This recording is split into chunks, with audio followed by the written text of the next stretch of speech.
Bum bum bum bum bum bum bum bum bum bum bum bum.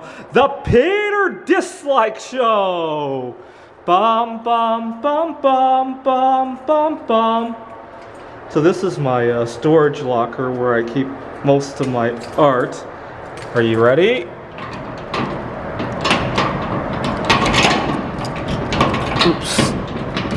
Wrong one.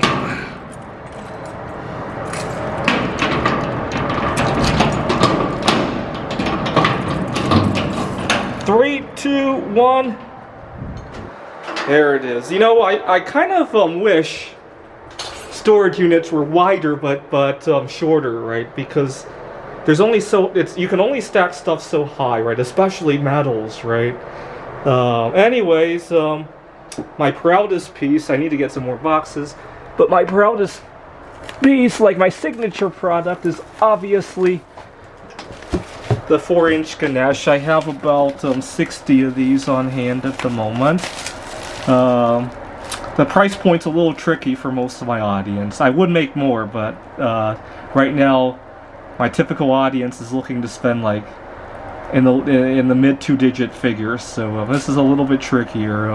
It's got about $30 worth of bismuth, and I can usually get anywhere from, if it's a bad pour, $50. If it's a really good pour, sometimes $300. So anywhere in between that. Let's see if we can open it to show you. You guys have seen it a few times. There we go. This one I could probably get in the mid-range. I mean, it has a crack on it, but it poured very smoothly. Sometimes if you get the mold too hot, it pours all jaggedy and all that.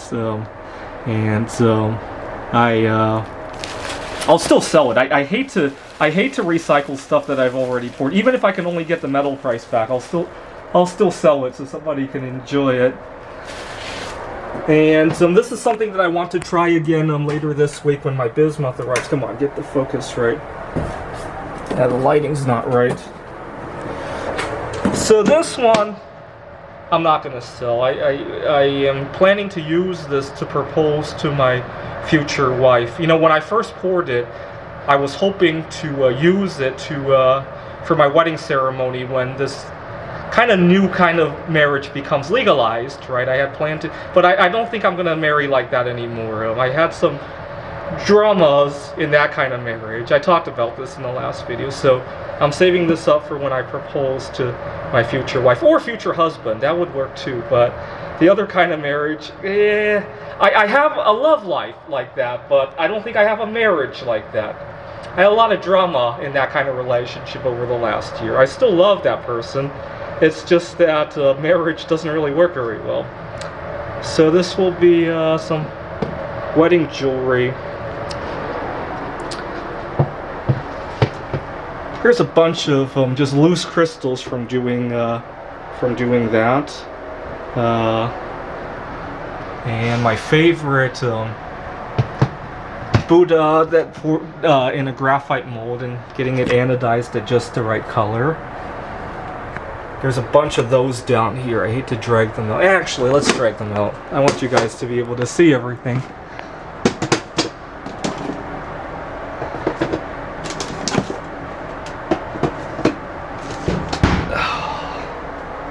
So more loose crystals.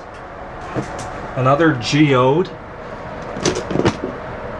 This one was the best one I ever did. I'm holding that too.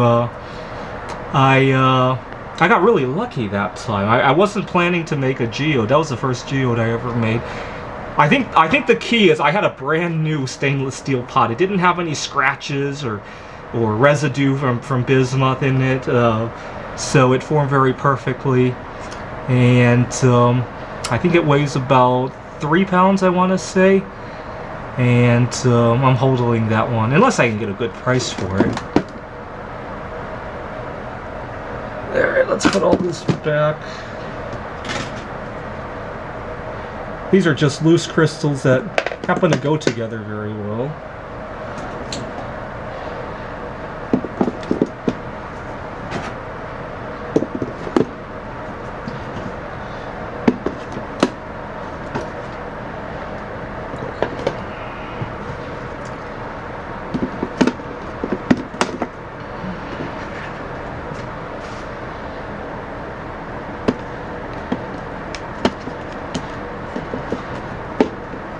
I'm so glad I had a bad situation with that previous storage unit, because I really got to clean everything up and reorganize when I was doing the moving, and I got a good workout as well. Earlier this morning I was listening to the radio and hearing about how much money people spend on this new weight loss drug. Just insanity when all you have to do is clean up your lifestyle, right? If you're drinking soda and you're taking that drug, you're doing something very, very wrong, right? If you clean up your lifestyle when you take that drug, maybe I could sympathize a little bit more. I've never seen anybody do it in that kind of order, though. So I would love to be making more of that, but unfortunately the price point is a little tricky with my audience. So I end up making more of stuff like this, right? This I could sell all day and all night at the art show. It doesn't really stick out though, that's the thing, right? So I'm kind of choosing between exposure and making a lot of money here, right? But this stuff I could sometimes sell for 5, 10, 15 times the value of the metal that I'm using, right? That one only kind of doubles things, right? So it's a hopefully eventually I'll work with a better audience, obviously. But yeah, let's take a look at a few in detail. This is it's about 1 inch tall, and it's got like $1.50, $2 worth of bismuth in it, right? Anything I can sell it for is good, right? My favorite, this comes in a graphite mold, and you can pour all sorts of metal, right? I've done it in zinc as well.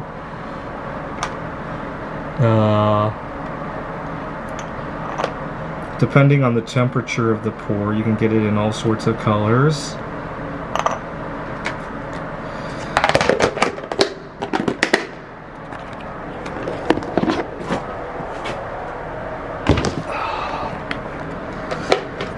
Another one of my favorites, the Ganesh, and it anodizes very well. Here's a Jesus Christ coin. This one's in a graphite mold, so I could do other metals as well. I got 200 pounds of bismuth on the way. I'm thinking of doing a few geodes and then a bunch of this kind of stuff, because this stuff sells really well. If I have to be honest, this stuff makes the money for me to play with that kind of stuff, right? That's kind of the business model at the moment. But I hope to find a better audience for that stuff.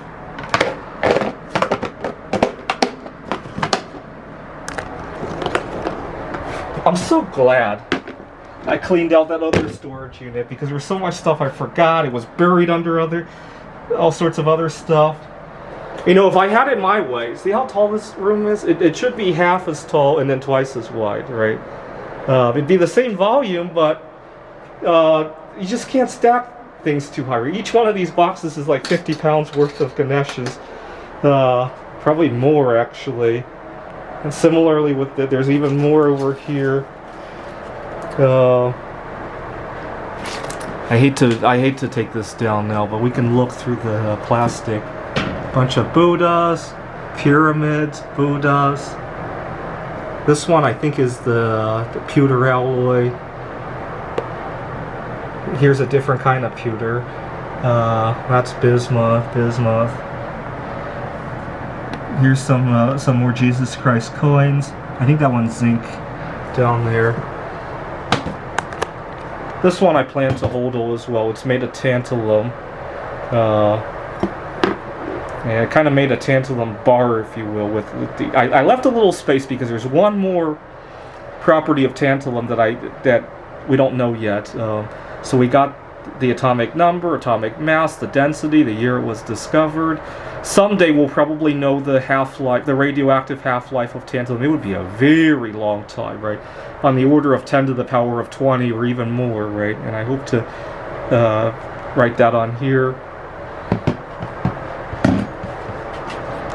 I hope to work with copper at some point. I've put aside a lot of copper pennies because I've been melting zinc pennies, but I don't have a good way to work with them at the moment. Every time I've tried them, it has not turned out very well, and then a bunch of my gear is in this box, and the furnace and all that. and other tools with steel wool, knives, and all that to work with. All right, feel free to leave it. I guess. Oh, I forgot to show some zinc nuggets. Right, this is when you melt zinc and you quickly pour it into water, and some zinc Buddhas.